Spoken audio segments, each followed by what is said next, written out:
बड़ी सुंदर गीत के लाइन बा और ये गीत के बा जब लेडीज से भी रहा है तब ज्यादा था देखे में सब हो जाए। कैसे गावे? अरे घर बगलिए अरे घर बगलिए बगलिए बगलिए बगलिए घर बगलिए बनल बात हम का करी।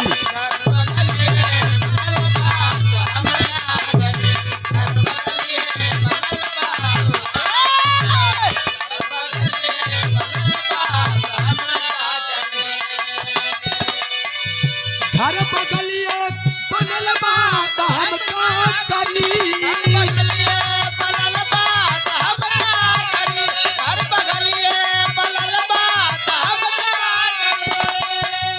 आज हम का करी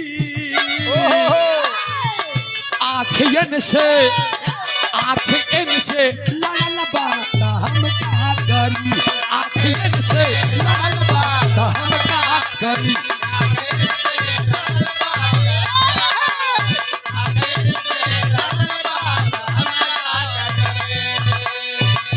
गजल से सुंदर भाव में लिखल गई। कैसे?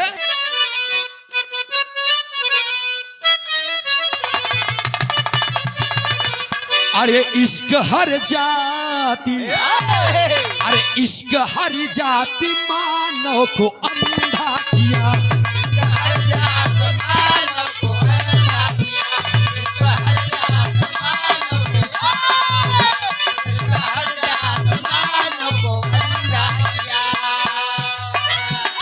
इश्क हर जात मानव को अंधा किया।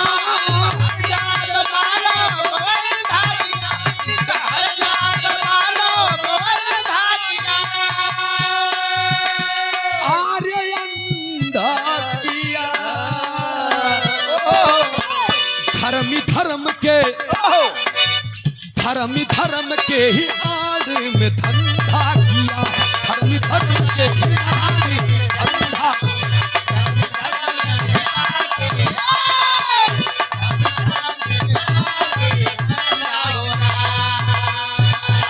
हमार कहानी के कहाँ के बाद के कर कैसे कहानी भाई नजम के भाव से साफ हम लोगों के समझ में आई। कैसे मार साहब?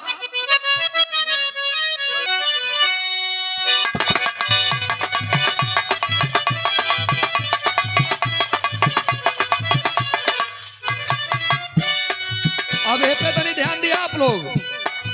राज हरियाणा क्या बात है? राज हरियाणा फरीदाबाद की हकीकत है। राज हरियाणा फरीदाबाद की हकीकत है। सुनकर दासता देती एक नसीहत है।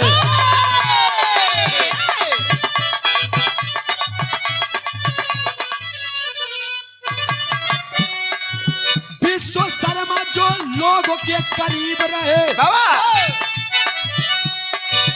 विश्व शर्मा जो लोगों के करीब रहे। बंसी वासुदेव धन से गरीब रहे।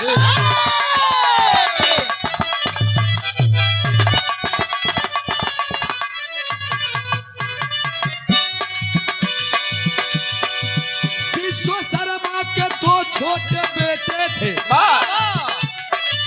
विश्व शर्मा को दो छोटे बेटे थे। बड़ा था बंसी और वासुदेव लपेटे थे।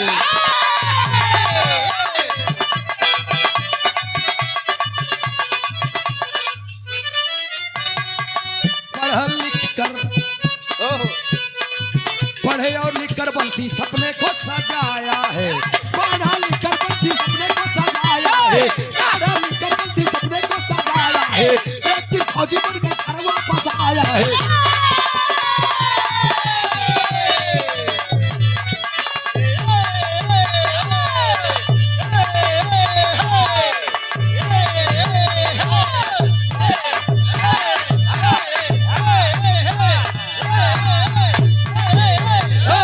भैया तने हमारे कहानी पे ध्यान दिया। हरियाणा में एक परिवार में विश्वकर्मा के जेकर 2 लड़का बंसी और वासुदेव, दोनों में बहुत ताल्लुकात बा, बड़ा प्यार बा, बड़ा दुलार बा। लेकिन बंसी पढ़े लिखे में तेज तर्राक रहे और वासुदेव तनी से लीचड़ रहे, पढ़ाई में ढील रहे, धीम रहे के पढ़े लिखे हुए न करे, ध्यान है उन देव में।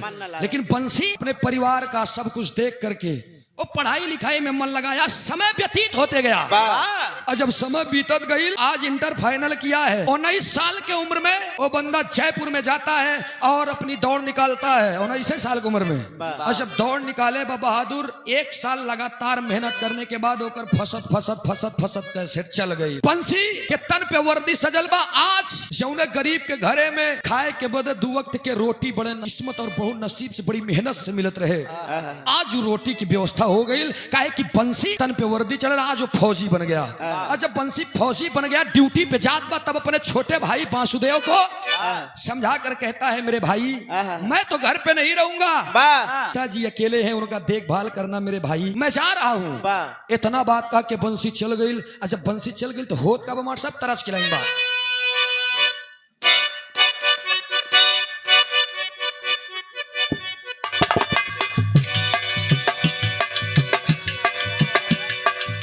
आज का दौर, आज का जमाना चेंज हो गया है। ये गाना हमारे काका, हमारे दादा, हमारे बाबा हरन के जमाने किया, दादा बाबा हरन के जमाने किया। कैसे?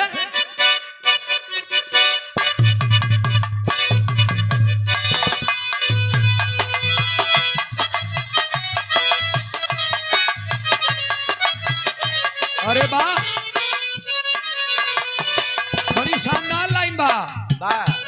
अरे नदिया किनारे बोवाला बजरी। अब यही बहुत हिंदी दुनिया में रहे, तनी ताक दे तू गोरिया तो मर जाती। भोजपुरी दुनिया वालों ने गाया, लेकिन हमारे यहाँ के देसी गीत कैसे? अरे नदिया किनारे बोवाला बजरी, भौजी लड़का खेला वही डोला वही अंगूरी, भौजी लड़का खेला वही डोला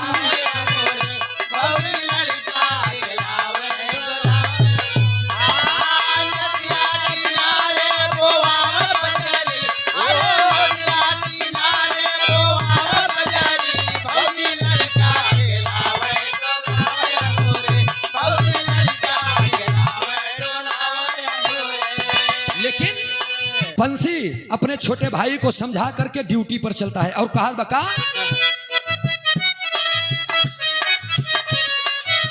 भाई को समझा कर भाई चला ड्यूटी।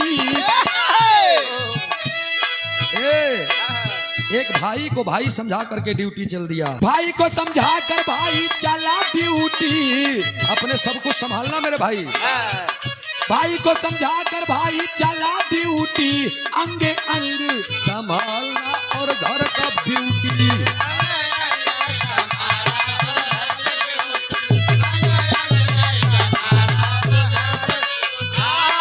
भाई को समझा कर भाई चला ड्यूटी, अरे भाई को समझा कर भाई चला ड्यूटी, अंगे अंग संभालना और घर की ब्यूटी।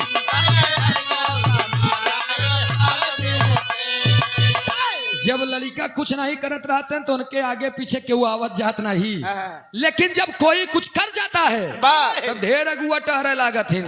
साले भरे के बाद ओकरे पीछे घरे दुआरे मर मनई कचरे लागे ना वही जाए लागे। सब कहन विश्वकर्मा तोहार बेटवा बंसी फौजी हो गया बा, अगर मनता तो बियाह करा दे।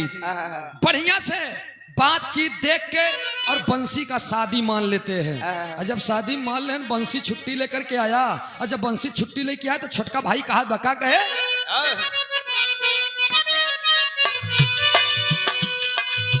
भाई से भाई कहे लागे बतिया, भाई से भाई कहे लागे बतिया, भाई से भाई कहे लागे बतिया।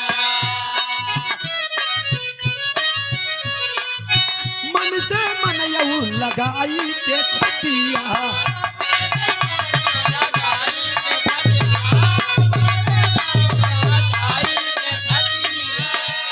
भैया बड़का कहे भाई तोरा बिना हम लिये क्यूटी,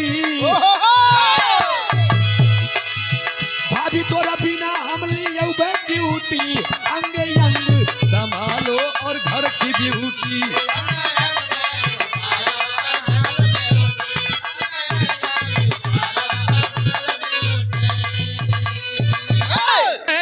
शादी भी हो गई। शादी हुई, उस लड़की का नाम सुनैना बतावल गई। सुनैना से शादी हो गई, लेकिन फौजी की जिंदगी हर आम आदमी की तरह नहीं होती। वो बेचारा यहाँ शादी किया, 10-15 दिन साथ में समय बिताया, चला गया। और 2-3 महीना 4 महीना बिताए के बाद फिर छुट्टी लेकर आया, फिर गया। 2 साल बीत गया, 3 साल बीत गया, लेकिन धीरे धीरे धीरे धीरे देश भक्ति, देश प्रेम में, देश की सेवा में लीन है वो। अब वो 6 महीना, साल 1.5 साल में आवे। मेहरारू कहे रे बाप इधर हम एकदम जवानी उफान पे बा। और ये तो जब देखा तब हमेशा हो किया रहे, फोन न लगई है, न बात करी है, न यही है न जई है। मेहरारू अपने छुटके देवर वासुदेव के ऊपर देखा नजर डालत बाज भौजी। भाभी जब छोटके अपने देवर के ऊपर नजर डालत बा तो सोचत बा जब वो रहबे नहीं करते तो ऐसी बेहतर बा कमो हमारी ही से चले। देवरवा के ऊपर नजर डाल के और अपने देवर के बुलाए के एक दिन कहा तो नहीं देवर बाबूए बड़े हैंडसम हो आप, बाजार भेजती है। और जब बाजार भेजे बाजार से आते हुए भाभी देख रही है, दरवाजे को बंद करती है और देखत बा कि हमार देवर आवत बा। जैसे दरवाजे के पास आई, वो अपनी साड़ी को अंदर खोल करके और तट पहन रही है, और दरवाजा अंदर से किल्ली लॉक नहीं बा। अब देवर आया और दरवाजा खोला। जब दरवाजा खोला, अपने भाभी को अर्धनग्न में जब देखा, आंखें फटी की फटी रह गई। अरे बाप रे बाप, मेरी भाभी इतनी सुंदर। अब जवान लड़का के सामने देखबा और देखे के बाद में तोपबा ना मुस्कुराब्या तो समझ गया कि हमारी भाभी क्या चाहती है। देखा वासुदेवो के ईमान डोल गई। अब दोनों लोग आपस में बैठ करके बात करते हैं। एक लाइन तरज बा कैसे मार